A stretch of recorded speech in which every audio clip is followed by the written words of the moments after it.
2024년 12월 대전의 한 작은 카페에서 벌어진 일입니다. 62세 박선옥 씨가 손에 들고 있던 커피컵이 바닥에 떨어져 산산조각 났습니다. 그녀의 손은 멈출 수 없이 떨리고 있었고 시야는 점점 흐려져 갔습니다. 제발 누군가 도와주세요. 의식을 잃기 직전 선옥 씨는 자신을 바라보는 한 사람을 보았습니다. 바로 자신이 그토록 아끼고 사랑했던 며느리였습니다.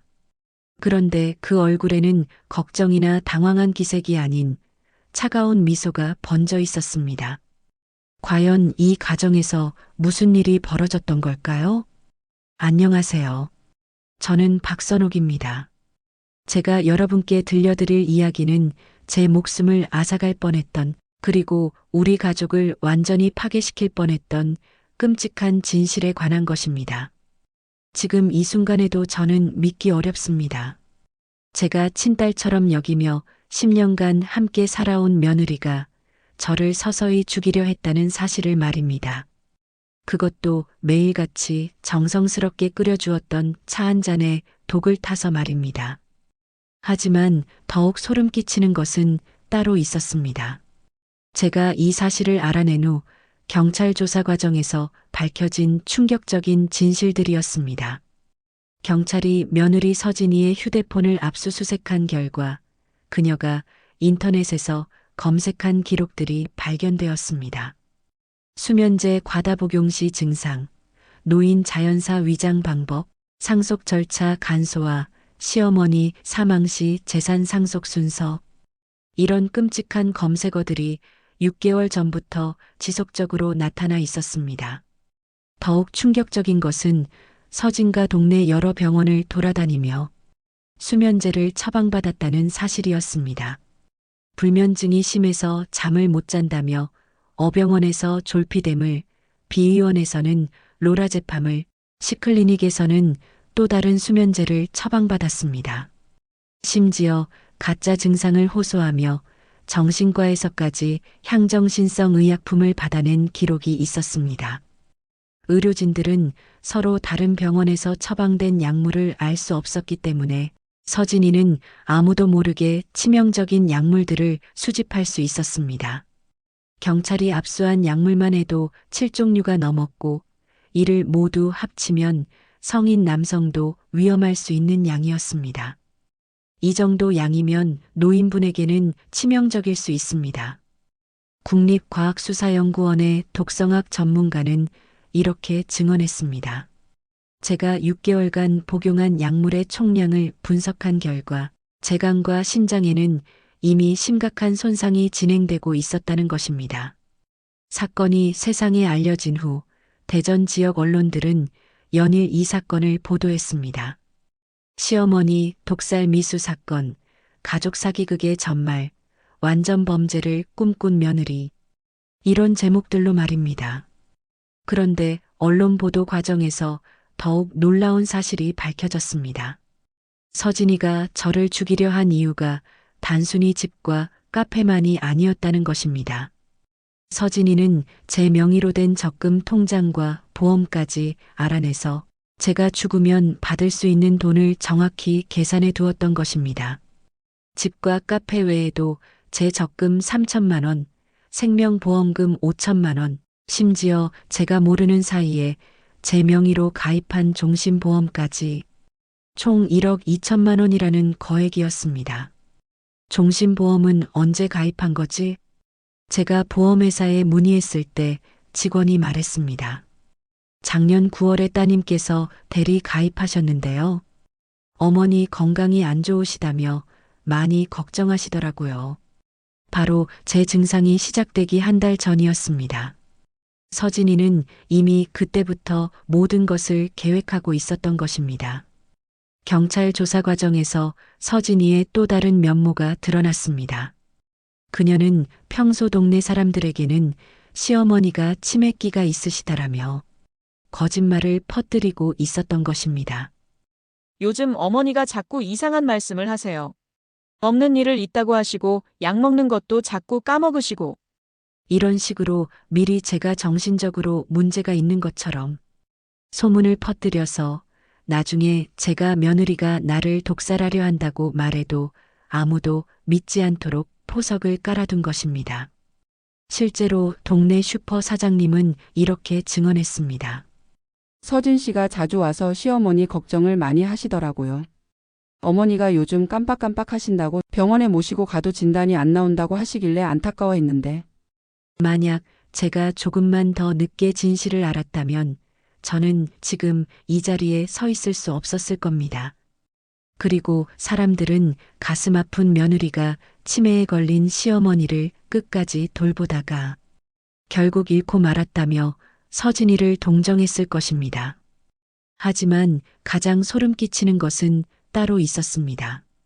서진이가 체포된 후 경찰서에서 한 말이었습니다. 처음에는 정말 단순하게 생각했어요.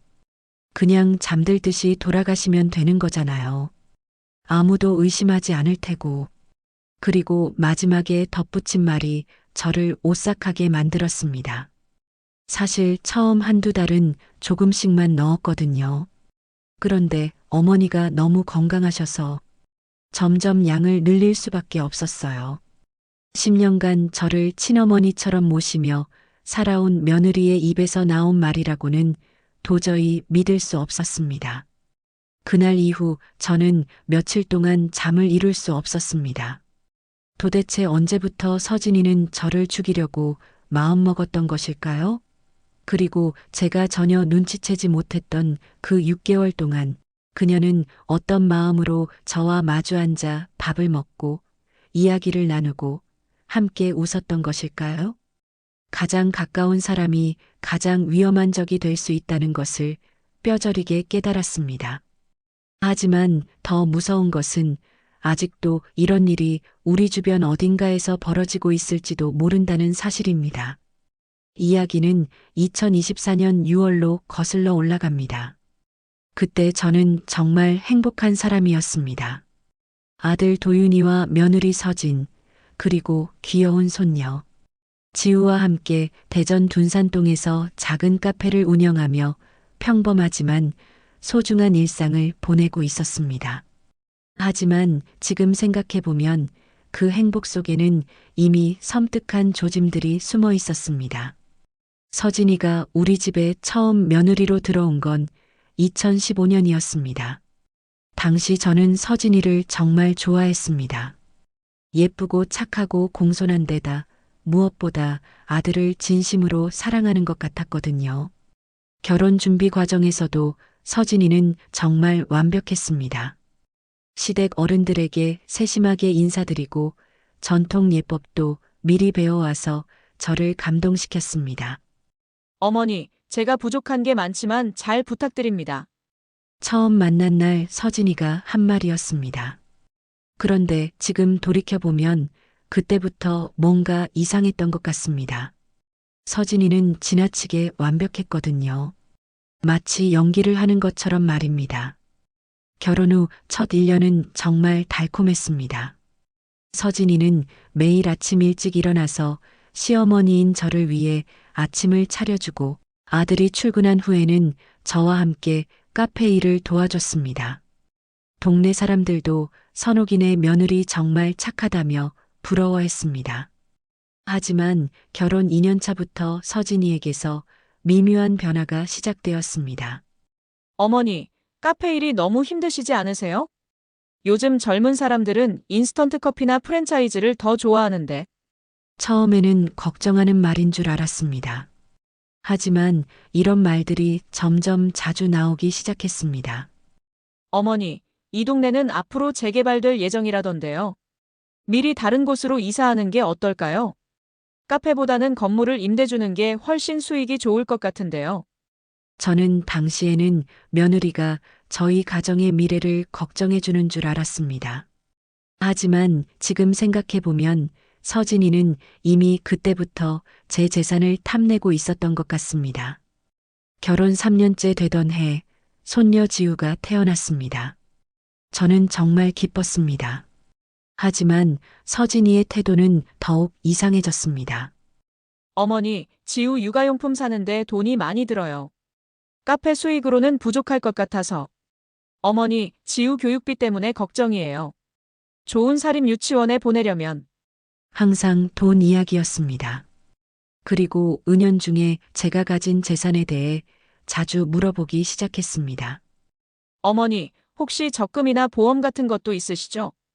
이 집 시세가 요즘 많이 올랐다던데 얼마나 될까요? 저는 며느리가 가정 경제에 관심이 많은 줄 알았습니다. 심지어 기특하다고 생각하기까지 했습니다. 하지만 가장 소름 끼치는 변화는 따로 있었습니다. 서진이가 제 건강에 지나치게 관심을 보이기 시작한 것입니다. 어머니, 요즘 많이 피곤해 보이세요. 어머니, 혈압이 높으신 것 같은데 병원에 가보세요. 어머니, 나이 드시면 건강 관리를 더 신경 쓰셔야 해요. 처음에는 효성스러운 며느리라고 생각했습니다. 하지만 지금 돌이켜보면 서진이는 이미 그때부터 제가 아프다는 인식을 주변에 심어놓고 있었던 것 같습니다. 할머니의 정원이라는 이름의 제 카페는 동네에서 꽤 유명했습니다. 직접 재배한 허브로 만든 차와 정성스럽게 내린 커피 맛으로 단골 손님들의 사랑을 받았거든요. 하지만 2023년 말부터 서진이는 이상한 제안을 하기 시작했습니다. 어머니, 카페 운영이 너무 힘드시죠? 제가 좀 더 도와드릴까요? 어머니 혼자서 재료 관리하시기 힘드시면 제가 대신 해드릴게요. 특히 서진이는 차 우리는 일에 유독 관심을 보였습니다. 어머니, 허브차 만드는 방법 좀 가르쳐 주세요. 저도 배워서 도와드리고 싶어요. 저는 며느리가 카페 일에 적극적으로 참여하려는 모습이 고마웠습니다.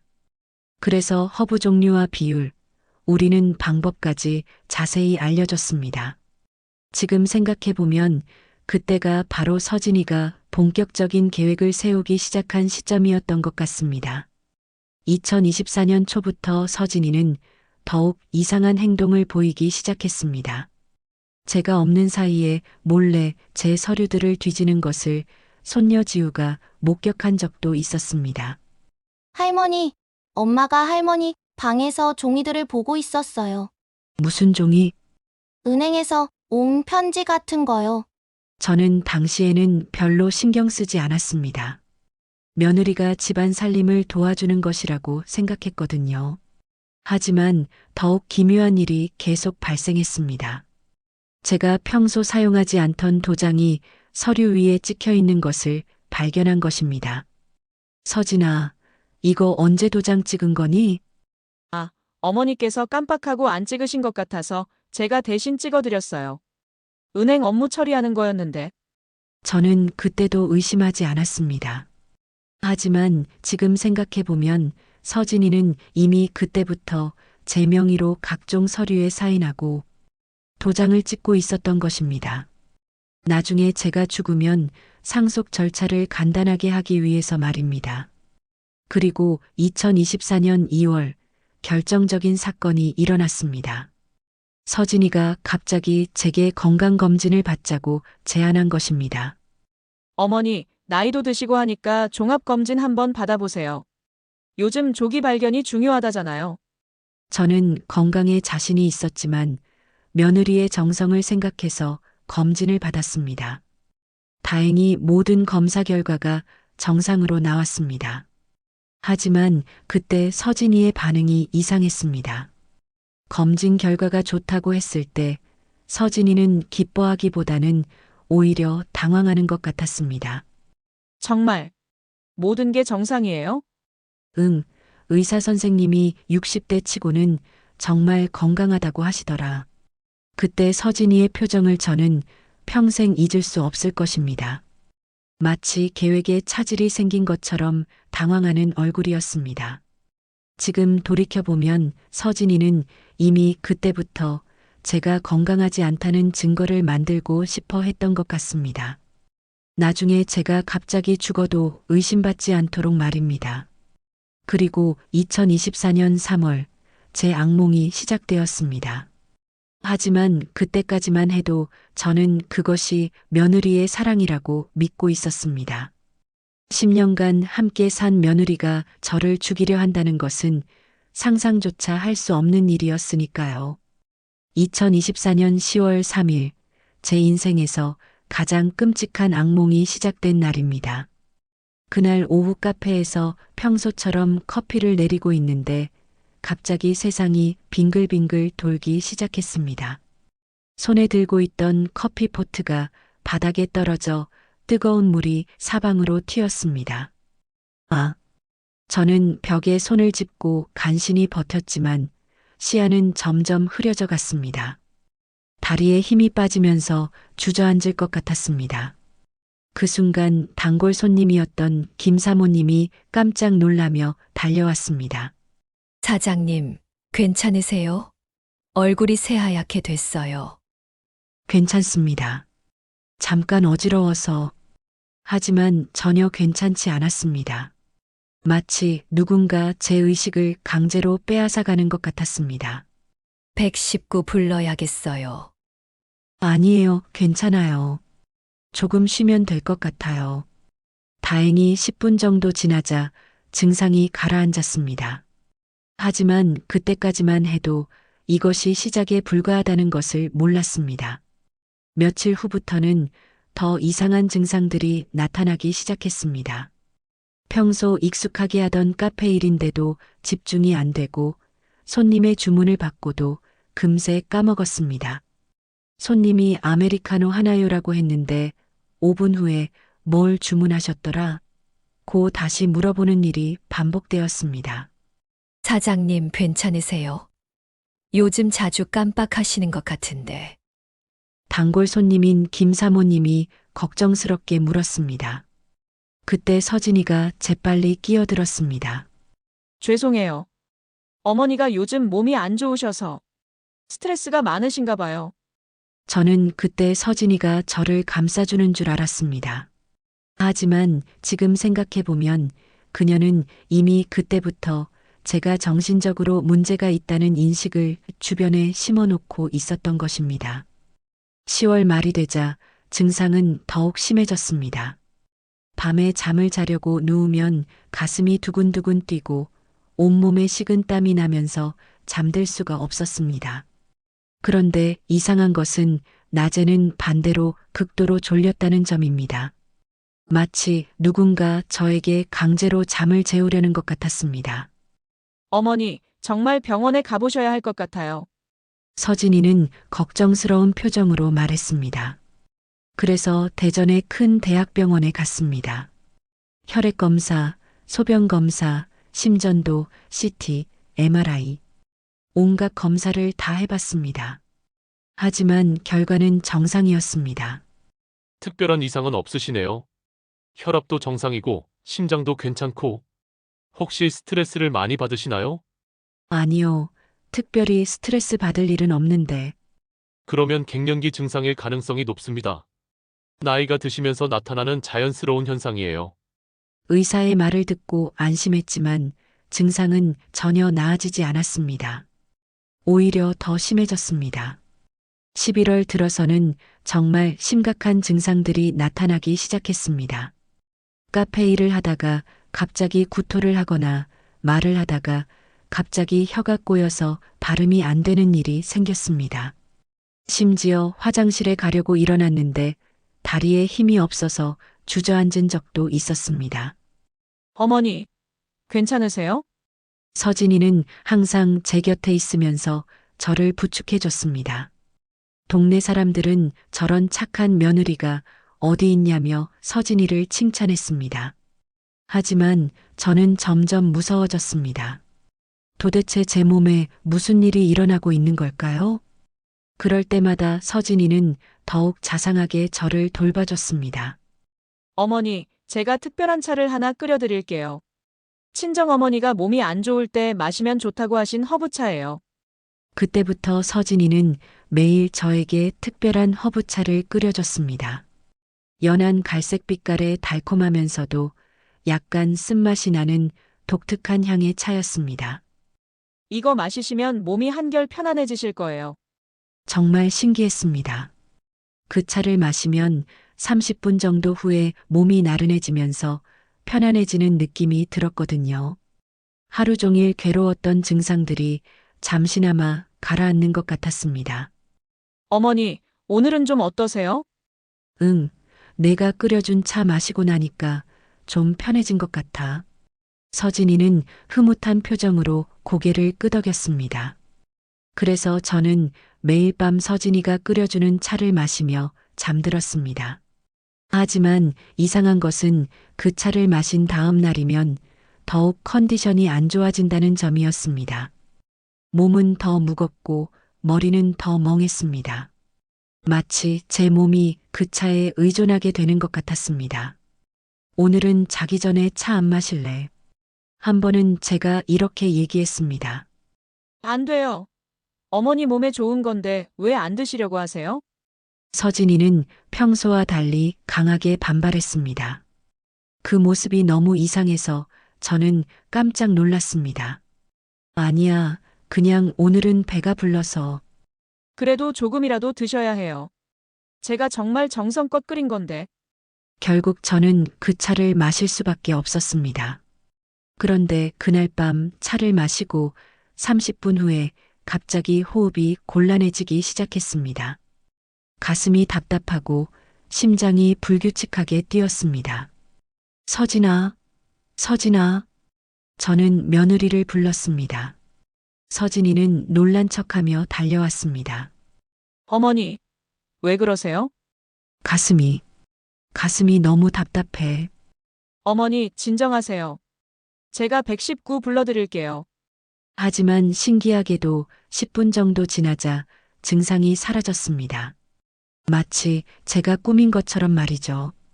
응급실에서 검사를 받았지만 역시 이상 없음이었습니다. 혈압도 정상이고 심전도도 정상이네요.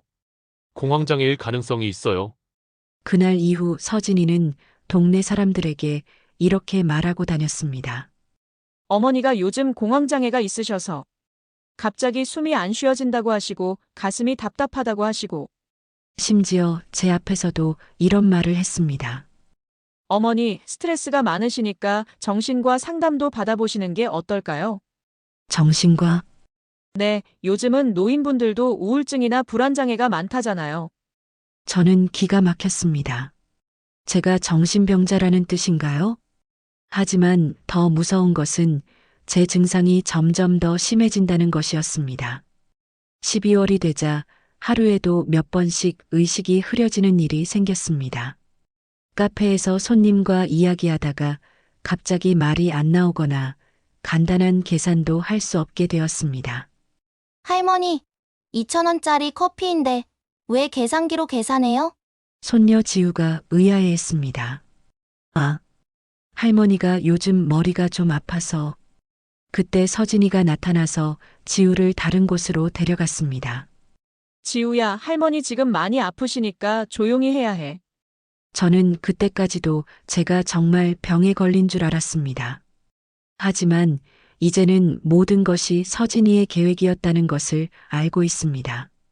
그녀는 6개월 동안 매일매일 저에게 독을 먹이면서 동시에 저를 정신적으로 문제가 있는 노인으로 만들어가고 있었던 것입니다. 나중에 제가 죽어도 아무도 의심하지 않도록 말이죠.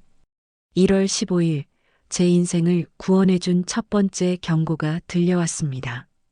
그날은 평소보다 증상이 심해서 혈압약을 사러 동네 약국에 갔습니다.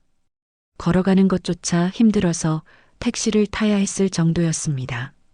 약국 문을 열고 들어서는데 약사 강민혁 씨가 저를 보더니 깜짝 놀라는 표정을 지었습니다. 고객님, 많이 안 좋아 보이시는데 괜찮으세요? 네, 요즘 몸이 좀 안 좋아서요. 그런데 강 약사가 제 모습을 유심히 보더니 이상한 표정을 지었습니다. 고객님, 혹시 평상시보다 많이 졸리시거나 멍하신 적이 있으세요? 말씀하시는 것도 평소보다 느리신 것 같고, 네, 왜요? 아니, 그냥 걸음걸이도 좀 비틀거리시는 것 같고, 반응도 평소보다 많이 느리신 것 같아서요. 마치 수면제를 드신 것 같은. 저는 당황했습니다. 제가 그렇게 이상해 보였나요? 하지만 강 약사는 더욱 심각한 표정이 되었습니다. 고객님, 요즘 수면제나 정신과 약물 같은 것 드시나요? 이런 증상은 보통 중추신경 억제제를 장기간 복용했을 때 나타나는 건데, 수면제요? 아니요, 그런 건 안 먹는데요. 저는 깜짝 놀랐습니다. 수면제는 처방받은 적이 없었거든요. 아니요, 수면제는 안 먹는데요. 다만 며느리가 끓여주는 허브차는 매일 마시고 있어요. 그 순간 강 약사의 얼굴이 굳어졌습니다. 허브차요? 어떤 허브차인지 아세요? 글쎄요. 며느리가 친정어머니 비법이라고 하는데 정확히 뭔지는 몰라요. 강 약사가 심각한 표정으로 말했습니다.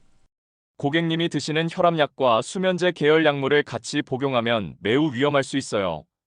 혈압이 급격히 떨어져서 심각한 상황이 될 수도 있습니다. 그럼 제가 지금까지 마신 차에 수면제가 들어 있었다는 말씀이세요? 확실하지는 않지만 증상으로 봐서는 그럴 가능성이 높아요. 특히 만성적인 졸림, 반응 지연, 기억력 장애, 걸음걸이 이상 같은 게 전형적인 수면제 장기 복용 증상이거든요. 그 말을 듣는 순간 제 온몸에 소름이 돋았습니다.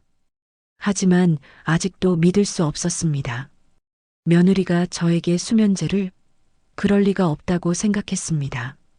집에 돌아와서 서진이에게 이 얘기를 했더니 그녀는 당황하며 대답했습니다.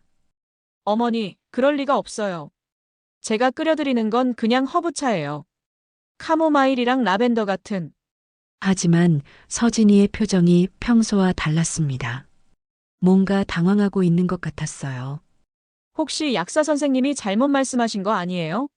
그냥 허브향을 약 냄새로 착각하신 거 아닐까요?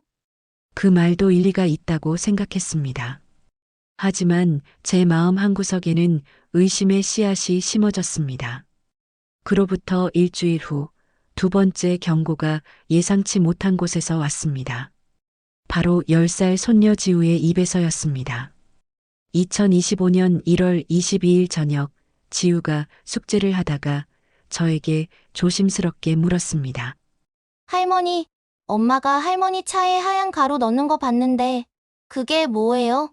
하얀 가루? 네, 작은 병에서 가루를 꺼내서 차에 넣더라고요.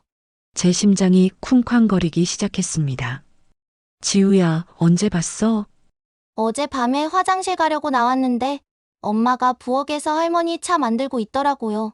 그런데 티백 넣고 나서 작은 병에서 하얀 가루를 넣는 거예요. 그래서 뭐라고 했어? 엄마한테 물어봤더니 할머니 건강에 좋은 보조제라고 하더라고요. 그런데 왜 몰래 넣어요? 할머니한테 말하고 넣으면 안 되나요? 그 순간 제 등골에 소름이 돋았습니다. 보조제라면 왜 저에게 말하지 않았을까요? 왜 몰래 넣었을까요? 지우야, 그 병이 어떻게 생겼어? 갈색이고 작은 병이에요. 병원에서 주는 약병 같았어요. 병원 약병, 제 머릿속이 복잡해졌습니다. 약사 선생님이 말씀하신 수면제 냄새와 지우가 본 하얀 가루. 이 모든 게 우연의 일치일까요? 그날 밤부터 저는 서진이를 다른 눈으로 보기 시작했습니다. 평소 같으면 그냥 넘어갔을 작은 행동들이 모두 의심스러워 보였습니다. 서진이가 차를 끓여올 때의 표정, 제가 차를 다 마셨는지 확인하는 모습, 제가 증상을 호소할 때 보이는 걱정스러운 표정, 모든 것이 연기처럼 느껴졌습니다. 며칠 후 또 다른 이상한 일이 발생했습니다. 제가 평소보다 일찍 잠들어서 새벽 2시쯤 깨었는데 서진이가 제 방 앞에서 서성이고 있는 것을 봤습니다. 서진아, 뭐 하는 거야? 아, 어머니. 깜짝이야. 지우가 열이 나는 것 같아서 해열제 찾고 있었어요. 하지만 지우 방을 확인해 보니 지우는 멀쩡하게 자고 있었습니다. 열도 없었고요. 지우는 괜찮은 것 같은데? 제가 잘못 봤나 보네요. 그때부터 저는 밤에 잠이 와도 깨어있는 척하기 시작했습니다. 그리고 며칠 후 충격적인 장면을 목격했습니다. 1월 27일 새벽 3시쯤 서진이가 조용히 제 방으로 들어왔습니다. 저는 숨을 죽이고 지켜봤습니다. 서진이는 제 침대 옆 선반을 뒤지더니 뭔가를 꺼내는 것 같았습니다. 그것은 제 도장이었습니다. 서진이는 제 도장을 가지고 조용히 나갔습니다. 30분 후에 다시 들어와서 도장을 제자리에 놓았습니다. 다음 날 아침 저는 서진이에게 물었습니다. 서진아, 혹시 어젯밤에 내 도장 가져간 적 있어? 도장요? 아니요, 왜요? 아니야, 그냥. 하지만 서진이의 표정이 순간 굳어지는 것을 놓치지 않았습니다. 그날 오후 저는 은행에 갔습니다. 혹시 제 모르게 처리된 일이 있는지 확인하려고요. 고객님, 어제 밤늦게 인터넷 뱅킹으로 처리하신 업무가 있으시네요. 인터넷 뱅킹요? 저는 인터넷 뱅킹 안 해요. 그런데 여기 로그를 보니까 은행 직원이 보여준 화면을 보고 저는 경악했습니다. 제 명의로 정기적금이 해지되어 있었고 그 돈이 다른 계좌로 이체되어 있었습니다. 이 계좌는 누구 명의인가요? 한서진. 고객님의 가족분 같은데요? 그 순간 제 온몸이 얼어붙었습니다. 서진이가 제 도장을 가져간 이유가 이것이었군요. 실장님, 이건 제가 처리한 게 아니에요. 도용당한 것 같아요. 그럼 즉시 신고를 하셔야겠네요. CCTV 확인해 보시겠어요? CCTV를 확인한 결과 놀랍게도 저녁 11시쯤 서진이가 ATM기를 이용하는 모습이 찍혀 있었습니다. 제 통장과 도장을 가지고 와서 정기적금을 해지한 것입니다. 그 순간 모든 것이 명확해졌습니다. 허브차에 들어간 수면제, 몰래 들어가서 가져간 도장, 제 모르게 처리된 은행 업무. 서진이는 저를 죽이려는 것뿐만 아니라 제 재산까지 훔치고 있었던 것입니다. 하지만 아직도 확실한 증거가 필요했습니다. 제가 직접 그 하얀 가루의 정체를 확인해야 했습니다. 그날 밤 저는 잠들지 않기로 결심했습니다. 그리고 마침내 운명의 순간을 목격하게 되었습니다. 그날 밤 2025년 1월 15일 저는 평생 잊을 수 없는 운명의 순간을 목격하게 되었습니다. 모든 의심이 확신으로 바뀐 저는 마침내 결심을 했습니다. 서진이가 하는 일을 직접 눈으로 확인해 보기로 한 것입니다. 평소처럼 서진이가 차를 끓여왔을 때 저는 이렇게 말했습니다. 서진아, 오늘은 차 말고 그냥 잘게. 배가 너무 불러서. 서진이의 표정이 순간 굳어졌습니다. 어머니, 그래도 조금이라도 드시는 게 좋을 텐데요. 몸에 좋은 차인데. 아니야, 정말 배가 불러. 미안하다. 서진이는 억지로 웃으며 대답했습니다. 네, 그럼 어머니 편안히 주무세요. 하지만 그 눈빛이 평소와 달랐습니다. 뭔가 당황하고 있는 것 같았어요. 서진이가 나간 후 저는 잠들지 않고 기다렸습니다. 혹시 서진이가 무슨 일을 할지 지켜보려고 했거든요. 밤 11시쯤 복도에서 조심스러운 발걸음 소리가 들렸습니다.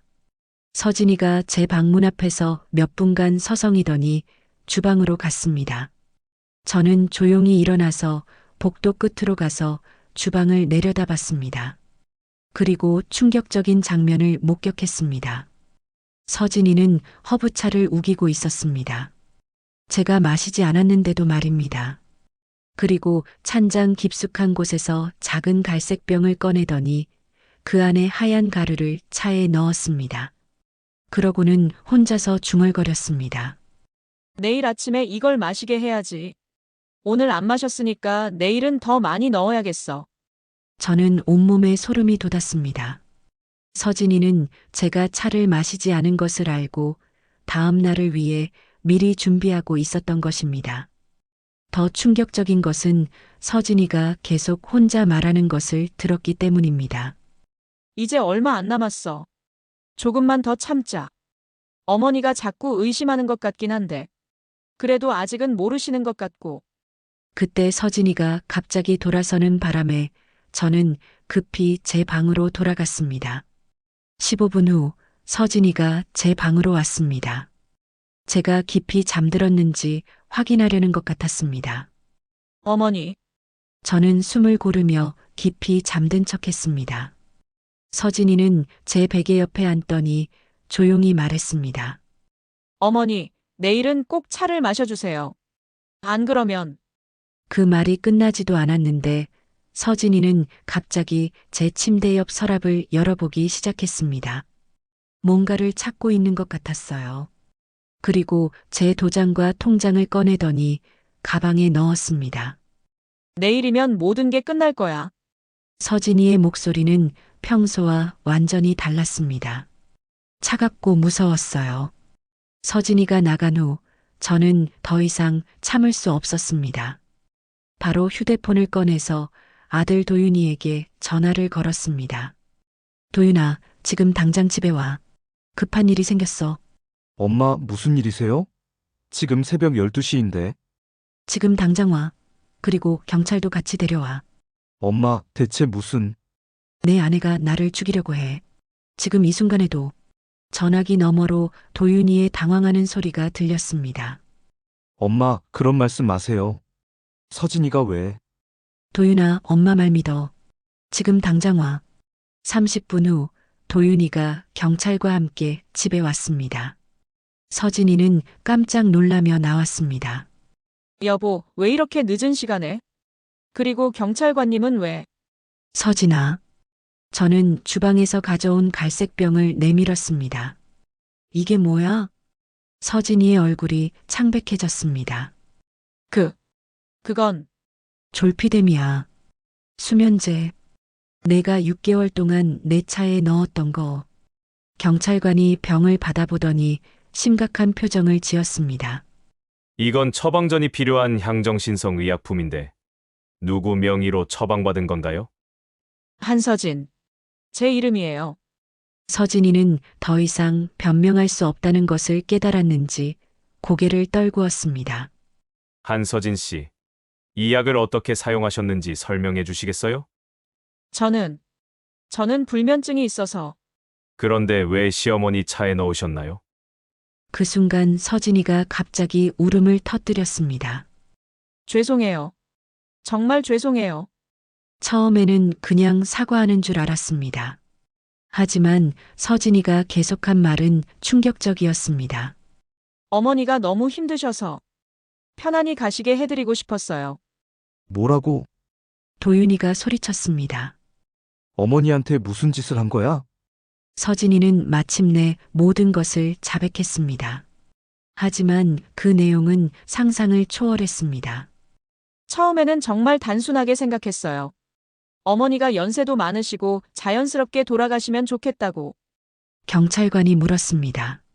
언제부터 이런 생각을 하셨나요? 결혼하고 2년째부터요. 어머니가 너무 오래 사시는 것 같아서. 도윤이가 경악했습니다. 서진아, 너 지금 무슨 말을 하는 거야? 서진이는 마치 일상적인 이야기를 하듯 담담하게 계속했습니다. 이 집도 카페도 어머니 적금도 다 제가 관리하게 되잖아요. 당신은 일만 하니까 집안일은 잘 모르고. 그래서 우리 엄마를 죽이려고 했다는 거야? 죽인다는 게 아니라 그냥 편안하게 가시게 해드리려고 한 거예요.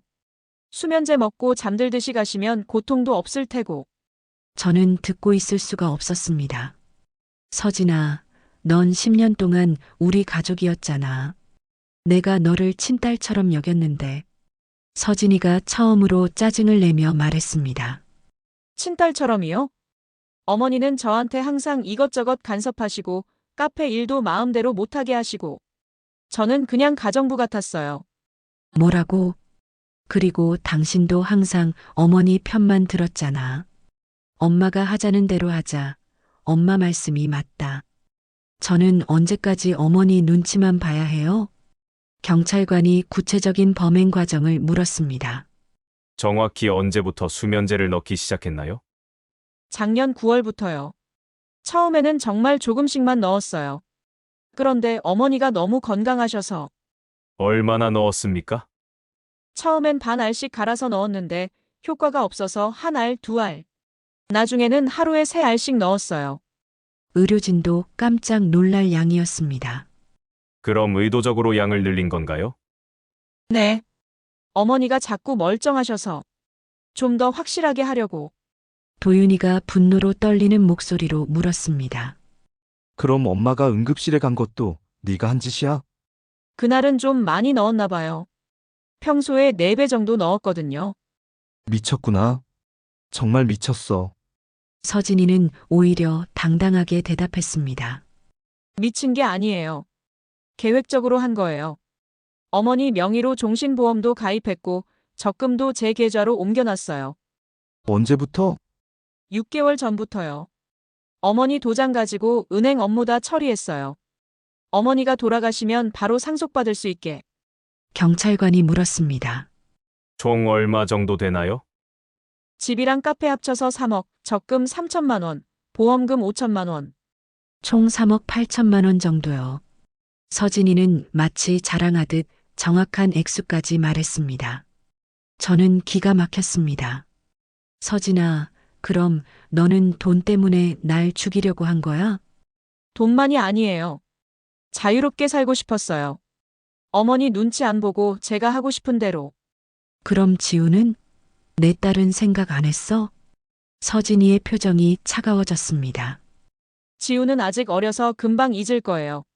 할머니가 자연스럽게 돌아가신 걸로 기억할 테고. 그 말을 듣는 순간 도윤이가 주먹을 불끈 쥐었습니다.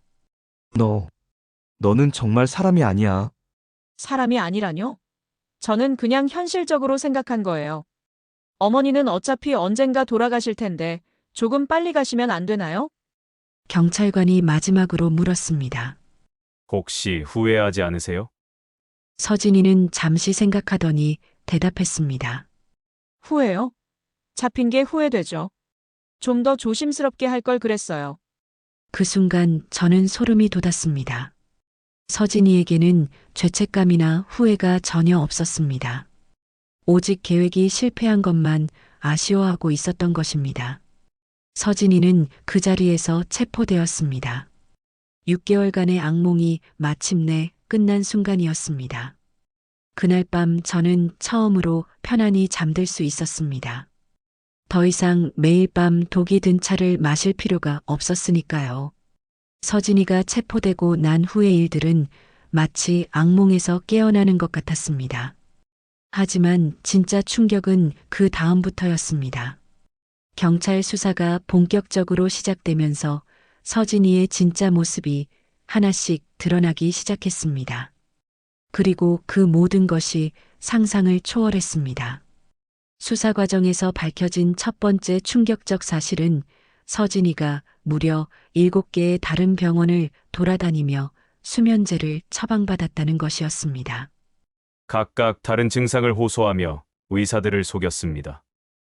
A병원에서는 불면증, B원에서는 공황장애, C정신과에서는 우울증.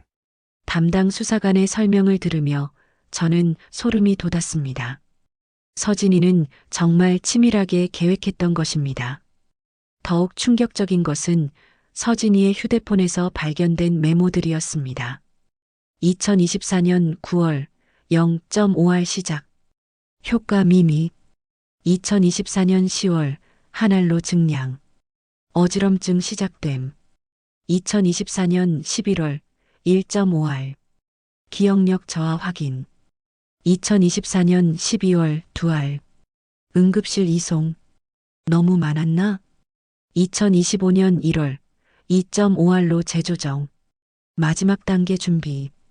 서진이는 마치 실험일지를 쓰듯 제 상태 변화를 세세하게 기록하고 있었던 것입니다. 국립과학수사연구원의 분석 결과도 충격적이었습니다. 환자분의 혈액과 모발에서 검출된 약물 농도를 봤을 때 6개월간 지속적으로 고농도의 수면제가 투여되었습니다. 특히 마지막 3개월은 치사량에 근접한 수준이었습니다. 법의학자의 설명을 들으며 도윤이는 얼굴이 새하얗게 질렸습니다. 엄마가 정말 죽을 뻔했구나. 하지만 더 큰 충격은 서진이의 과거였습니다. 경찰 수사 결과 서진이에게는 전과가 있었습니다. 한서진 씨는 2010년 전 남자친구를 상대로 한 사기 혐의로 기소유예 처분을 받은 적이 있습니다.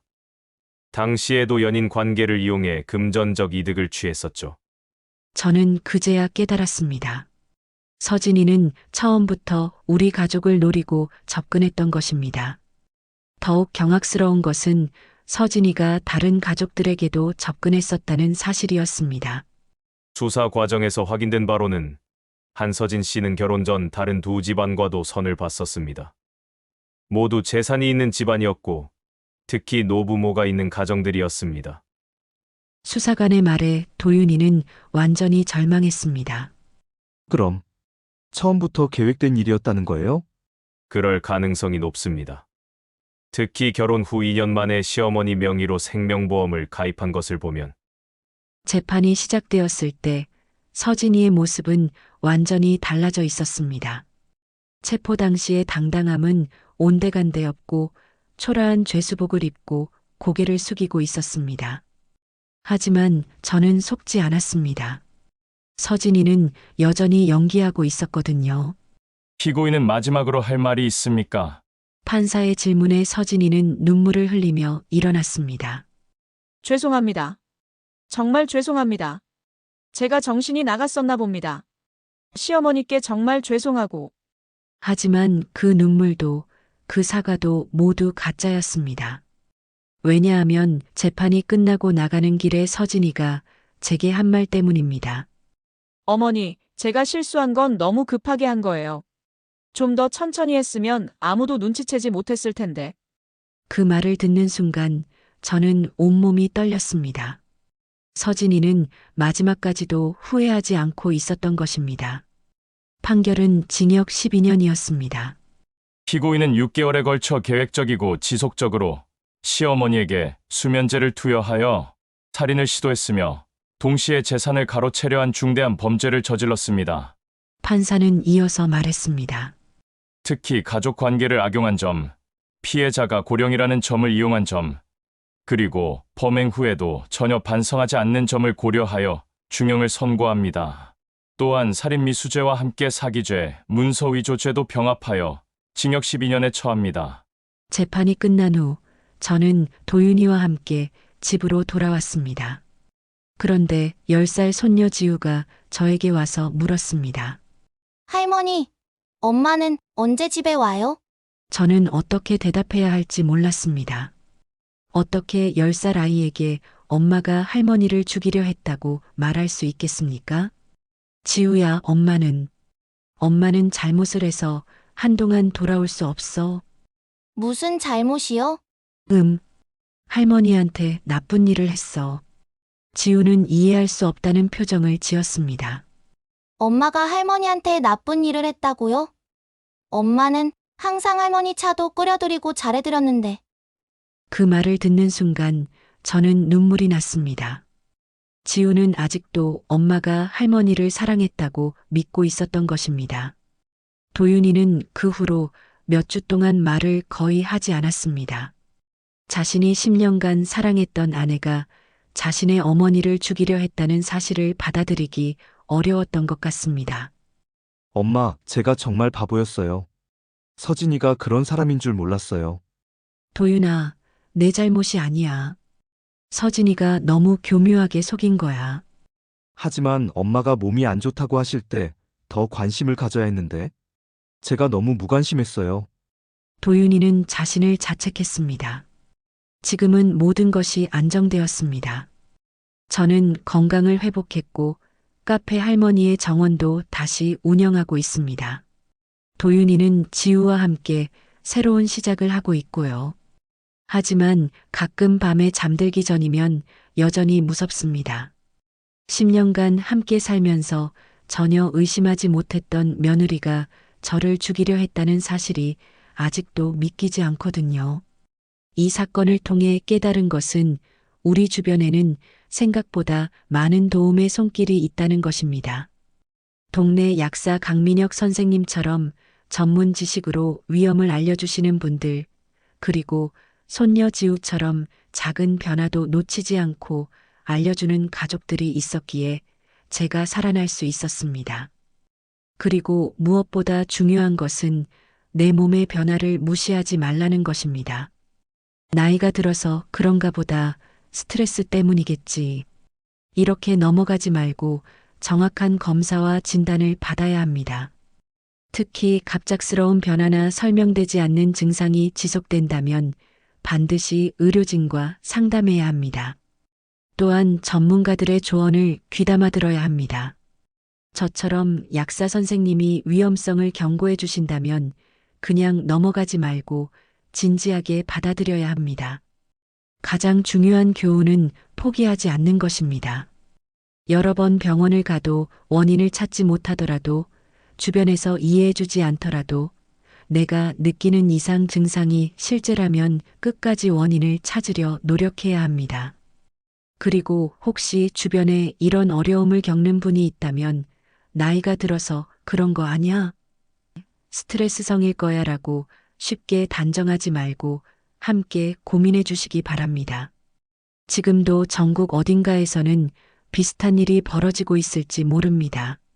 하지만 우리가 서로의 목소리에 귀 기울이고 전문가들의 조언을 소중히 여긴다면 이런 비극을 막을 수 있을 것입니다. 오늘 이야기는 여기까지입니다. 이 이야기가 좋으셨다면 구독과 좋아요 눌러주세요. 여러분의 관심이 더 좋은 이야기를 만드는 원동력이 됩니다.